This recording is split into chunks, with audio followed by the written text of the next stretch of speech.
Why this play? Why here? Why now? A question I was trained up on as an emerging dramaturg, and that we have mentioned before on this channel as something that I don't necessarily bring with me, especially in relation to historical fiction. It is great if there is that element in historical fiction, but I recognize at the same time there are some stories within history that are fascinating and compelling and a little tawdry that might not have as direct comparisons to the modern moment. However, it feels like World War II in particular in this moment is not one of those periods. Now, the popularity of World War II fiction is nothing new, and the popularity of World War II fiction in the modern moment in particular is nothing new, going back a decade or so to things like All the Light We Cannot See and The Nightingale in particular. We saw a real resurgence of the genre to the point where it kind of overtook historical fiction in a lot of ways, or popular historical fiction. And as a lifelong historical fiction reader, I found myself pulling back from the genre a little bit, because while I don't mind World War II era fiction, despite how it may sound on this channel, I usually do not want it all of the time. Now, that is just me. My mother loves World War II era fiction, but I go in very particularly. But I would argue more than any other time period, it does have a little bit of the why here, why now, especially as it is more and more possible every day to draw direct parallels to the modern moment within the history. And those parallels have been apparent for going on a decade now as well. And so on some level, I was surprised to see the historical fiction adult debut of young adult legend Maggie Stiefvater exploring World War II and World War II on American soil as America was entering the war. Which brings us to the book we're discussing today, The Listeners by Maggie Stiefvater, which I was lucky enough to get an arc of to read so that we could talk about today, which I requested based on Stiefvater's body of work, most particularly being the Raven Boy cycle, which I don't think would be out of line with most readers' experience, as it is her most popular work, though I also remember the time in the early 2000s when the Shiver series was inescapable. And I mean that almost literally, because I remember seeing them everywhere in college. And so I requested this book based on that, and I had forgotten and hadn't refreshed myself on the blurb to see that it was a World War II narrative. And so I'm not gonna lie, I was a little wary, and in particular for the angle of exploration that this book takes. But before we dive into the book, hi, my name is Melody. We talk about books and book adjacent things on this channel. Ideally every Friday we are digging in to a specific title, and today that book is The Listeners. Now this, as I said, is set in West Virginia on the kind of cusp of America entering the war, but we are not kind of in the midst of it in a lot of ways. Instead, we are at a luxury hotel in West Virginia, and we start with the manager of the hotel, June, as she is kind of going about her day and preparing for a celebration at the hotel. Is kind of business as usual until the FBI, including an agent named Tucker, the State Department, and the son of the family she works for and grew up with, show up to basically tell her that the hotel is being taken over, the guests are being kicked out, and they are bringing in a bunch of Axis diplomats to both keep an eye on them and grab whatever intel they can, but also to arrange hostage negotiations with their countries. And so June and her staff find themselves having to provide this luxury experience for the enemy and what that means. And I was very, very nervous about this setup, because I did not want to spend more time or time in any significant amount with Axis powers. And because of the kind of state of the world and the nature of drawing parallels, particularly with World War II era fiction right now, I was nervous about what that would be saying, or what this book would be saying about the modern moment through this lens of the past, even as someone who likes spy novels, which the premise of this really feels like it's setting up. However, it's really none of those things and all of those things all at once, because it goes back to the reason I was drawn to this book in the first place, which is predominantly Stiefvater's voice, and particularly, like I said, the voice that was really apparent and developed through the Raven voice cycle, because her voice is different. I have not read the Scorpio races, but there is a kind of difference in voice between that and like the Shiver series or some of her one-offs that I have read. And I was interested in how that voice would present itself in adult fiction, especially something that seemed to be leaning more toward traditional historical fiction in comparison to her young adult work, which really plays in realms of the fantastical, even within reality. So that kind of urban fantasy, that speculative angle, which we will get into because we do have elements of that here. And all of it kind of goes back to this idea that's at the heart of things and told to us directly that it's going to be at the heart of things because it's the name of the novel, and that is the listeners. And the kind of passivity of that, this idea that we are waiting for something to happen, and the idea of the exact place and moment we are placed in that moment of transition. And I do want to complicate my own idea of passivity that I just raised there slightly, in the sense that June and Tucker as our kind of main characters and main points of view that we really are following within this narrative, and the idea of them both in their own ways being listeners. Tucker in his surveillance and June in this idea of service and luxury service, and how that requires an anticipation of need. And so how there is this action inherent to that, but it is a quieter action, and it is an action in both cases that are for something or someone else. And so a lot of the character struggles and thematic struggles of this book go back to that tension between the individualistic want and the idea of the kind of collective or the greater good, or whatever that means, whether that be for the hotel or for country. And so I just wanted to kind of complicate my own idea that even if this action is a little bit more passive, there is still action happening, and it is directly playing in to the ideas of the novel. I did admittedly listen to the Barnes & Noble podcast with Stiefvater talking about this book, because I wanted to kind of distill some of my ideas and these layers of metaphor, which she admits to in the podcast, and how effective I think they were or weren't necessarily within the narrative, because this is a character-driven novel as much as the plot really sets up this very propulsive action. We really are in, as Stiefvater herself talks about, this liminal space. And I notoriously love a liminal space, but to see the liminal space in this exact moment, in this exact way, is very interesting. And to see the liminal space of a hotel, the transitory nature of this in-between of the hotel, and kind of contrasting that with this idea of luxury, and putting that in contrast with the world around them and just outside the doors, which the book itself alludes to in how June got this place through the Depression in particular. And it's interesting because this is a third-person narrative, which I love, especially from this particular, or with this particular voice to it. There is a kind of distance and a little bit of a magic to it, and it feels very legato. It feels like we are in some ways listening in to these people's lives and kind of just going along, watching the moment to moment.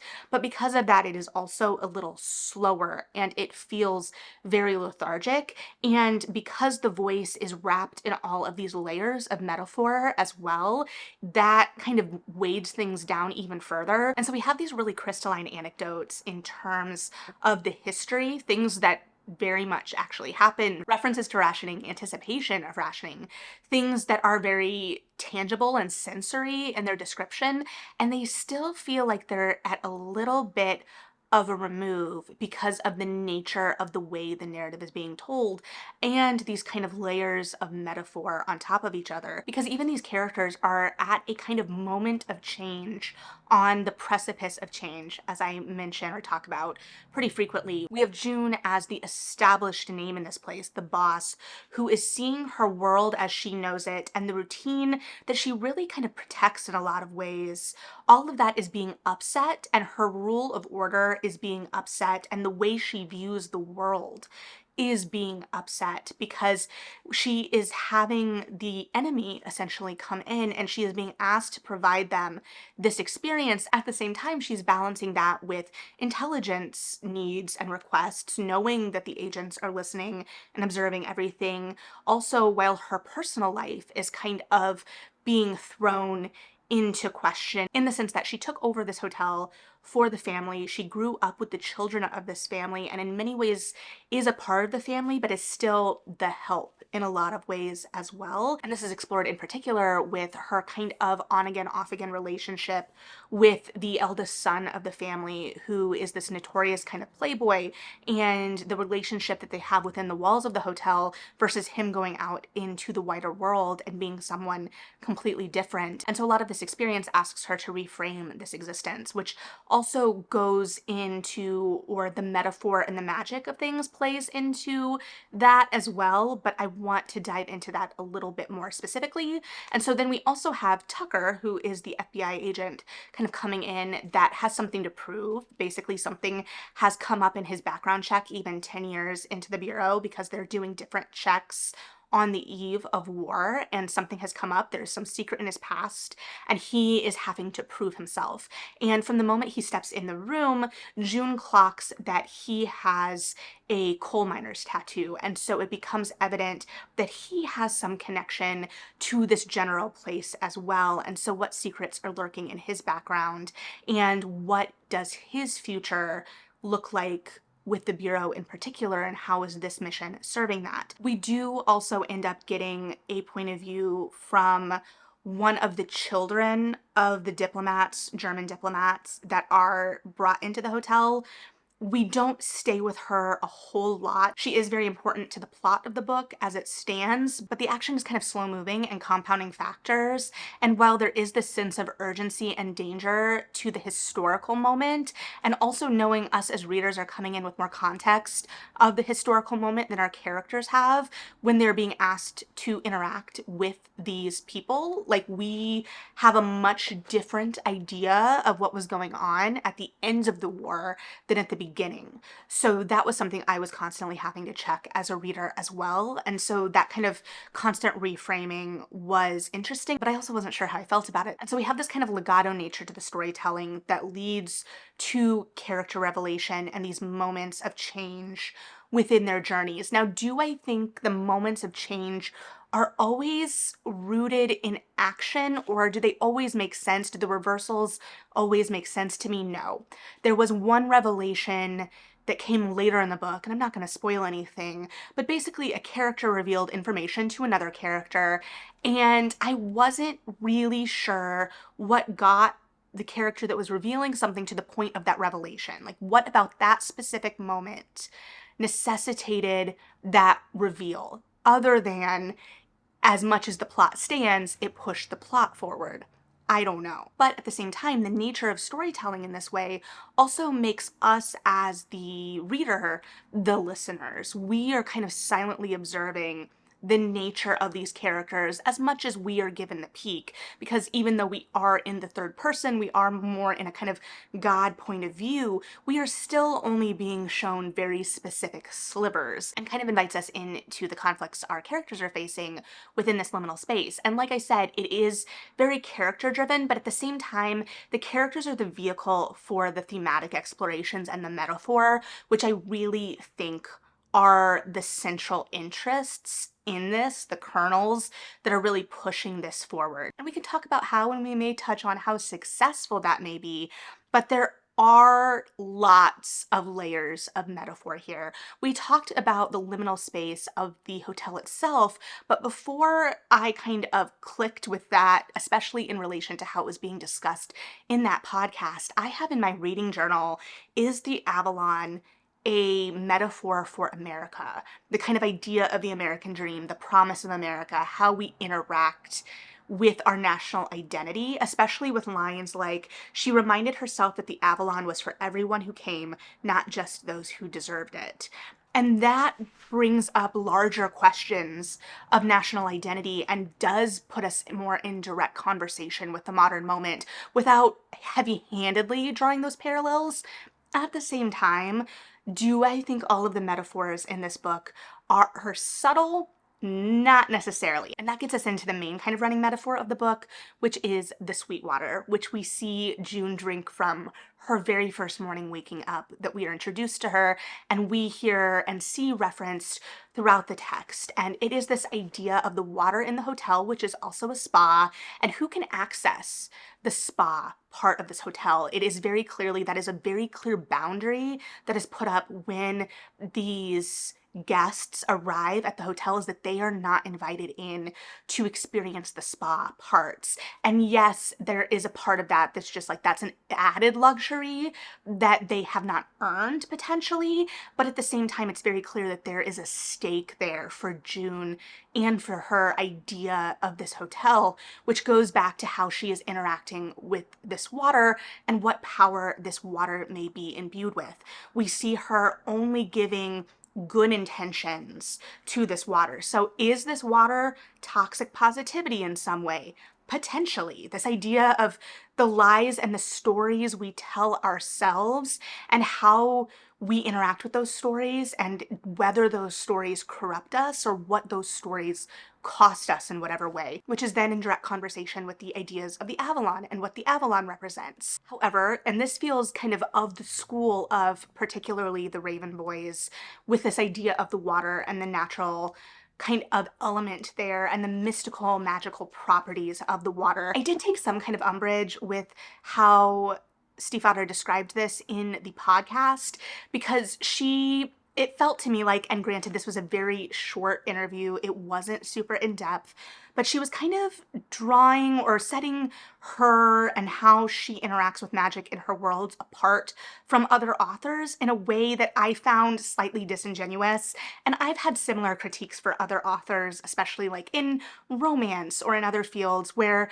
I don't feel like it is as revolutionary as they are portraying it as, and not in a way that I am taking anything from the validity and the strength of that work and that exploration, but that I just want to see that respect paid to the authors that I think are playing in similar worlds to whatever extent, because I do think that there is that kind of both that light urban fantasy or that speculative fantasy that I would argue is as popular or more popular than ever right now. And the only name that's coming up off the top of my head is Niveau, because I think she's always somewhere near the top of my head, and I'm sure there are others I'm drawn to that. And Stiefvater drew a distinct kind of comparison in between like things like horror, so I'm not going to kind of allude to things like Mariana Enriquez, but it feels in a similar vein. But I am drawn to that, so that's okay, because I'm very interested in the mystical and the magical existing as metaphor. And she very specifically said that there were not tangible rules to the way that this water interacted with the world, which was pretty evident. And again, it's a metaphor, so I'm okay with that. But also, water is the metaphor that the layman is going to recognize, I think, the easiest. And there are so many kind of variants and interpretations of it. And I think the water exists in a variety of those variations and interpretations over the course of the narrative. It kind of shifts and morphs in its interpretation as well, much like the hotel, like that idea of reinvention and rebirth that comes out of starting as this kind of sustaining property, but also just all of the variants of that, and also all of the different ways the different characters interact with this Sweetwater and the properties and powers that lie therein. And so that the Sweetwater is kind of the extent of the magic of the book, which is more a metaphor in a lot of ways, but at the same time, there are moments where this water is given very direct power, particularly when June disappears for a couple of days to kind of deal with the water in relation to the running of the hotel, and she has kind of a plan in place with her staff in relation to this. And so there's a real and active danger to the turning, and so in that case, it's a very tangible, real world stake. At the same time, like I said, the water really is the most heavy-handed metaphor of the novel and just the thing that kind of permeates. And even knowing and accepting that this is a much quieter, thematically driven, character driven narrative, I do feel like there are times where the overabundance of metaphor kind of engulf the narrative and drown it out a little bit. I mean, listen, I'll play along. And so the voice that I really am still very drawn to at times feels like it obscures, and it does that thing where it keeps me a little bit at a distance. Now, not completely, because I'm very much still intrigued, but there is a point, especially within the middle of the book, where it feels like we're lagging a bit, and it feels like we're kind of indulging in this exploration of metaphor without really fully grappling. We're more interested in kind of posing the framework of it than really seeing it through in the course of the entire narrative, other than the water. And again, we have these kind of grand central ideas, and Stiefvater specifically said in that podcast that she was interested in building kind of layer upon layer of metaphor. So in some ways, that is the point. It's the kind of breaking down of all of the different layers of the metaphor and what it is saying about this specific story and our characters in particular in this specific story, and though she does not say it explicitly, how and why that is relevant to our current moment. However, I do think that at some points that significantly slows the story down. And as I've clearly already established, it is a slower story where we are interested in the kind of movement in that in-between, but we're also interested in interrogating that duality. And I think that the kind of idea of the liminal and the in-between and duality live very close together. They're kind of part and parcel, but we're exploring all of that, and we're doing it through small illustrative moments. At the same time, we are spanning a lot of time here. There are references to time passing, or how long Tucker has been listening to these guests, that it doesn't necessarily feel like, as a reader, we've got that sense of time passing in that way because of the way where it feels like we're kind of suspended in that in-between, especially with the voice and tone that we are existing in. Now, as may be desired from Stiefvater in particular, and isn't surprising in light of a novel where we're really exploring character shifts and changes of motivation and life circumstance and perspective on a large scale, though this is very much an event that will change your perspective on a large scale, there is also some romance in here. And it was very interesting to look at how the characters operated, but also how the romance operated in contrast, duality, to Stiefvater's young adult work, because it's that difference of perspective and that kind of distance, the emotional distance, that I think this narrative gives us a little bit of. These characters are a little bit harder to know. We have to sit with them a little bit more. There are those layers that we have to kind of peel back, which speaks to those layers of metaphor, and it speaks to the duality again. But even when our characters in some of her young adult work, even when they're cynical, which many of them unquestionably are, and they've seen some things in life, there is still this forward momentum. And we talk about this in kind of looking at the difference in perspective of a young adult work and an adult work as well. And we've talked about that in the past, especially as I've kind of gone back to my recollection of Kelly Barnhill's framing of that, which I loved and lost the note I wrote to myself about her kind of distillation of the difference of perspective and worldview in middle grade versus young adult versus adult. But here, we're not necessarily looking back, because we very much are looking to the future, but the future is scary here. And that's not to say that the future isn't scary in young adult, because the future is terrifying in young adult, especially when you have less control than ever. But honestly, arguably, these characters have less power and control over their own lives in some ways in the adult exploration than in the young adult. Here, we are kind of going up against established, entrenched systems of power, and our identity and our idea of ourselves within the world at large and those systems of power. And how do we face the innermost piece of us? Like, who are we at our core, especially in relation to how we framed ourselves and built our identity around the world around us as we have been conditioned to?